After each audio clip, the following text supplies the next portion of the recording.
والصلاة والسلام على من لا نبي بعد ولا نبوة بعد ولا رسالة بعد أما بعد فأعوذ بالله من الشيطان الرجيم بسم الله الرحمن الرحيم يا أيها الذين آمنوا استعينوا بالصبر والصلاة إن الله مع الصابرين ولا تقولوا لمن يقتل في سبيل الله أموات بل أحياء ولكن لا تشعرون۔ حضرات گرامی، چونکہ آج کی کانفرنس کا موضوع جناب حسنین کریمین کے فضائل اور مناقب کے بارے میں ہے، اور میں بغیر تمہید کے آپ کے ساتھ کچھ تھوڑی سی گزارشات شیئر کرنا چاہتا ہوں۔ توجہ فرمائیں گے تو انشاءاللہ مجھے بھی فائدہ ہوگا، آپ کو بھی فائدہ ہو جائے گا۔ مجھ سے پہلے برخوردار بڑے خوبصورت انداز میں جناب حسنین کریمین کے بارے میں بڑی خوبصورت گفتگو فرما رہا تھا۔ اصل میں جو مغالطہ ہے اور جو تفریق کا سبب بنتا ہے وہ نفرت امیز رویہ ہے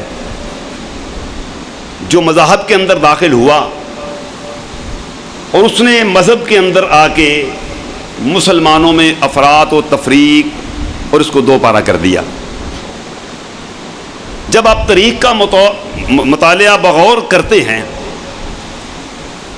تو سمجھ یوں آتی ہے کہ رسول اکرم علیہ الصلوۃ والسلام کی زندگی کے اندر جناب صدیق اکبر نے 17 نمازیں پڑھائی ہیں۔ علماء مجھ سے بہتر جانتے ہیں، میں تو علماء کا خادم ہوں۔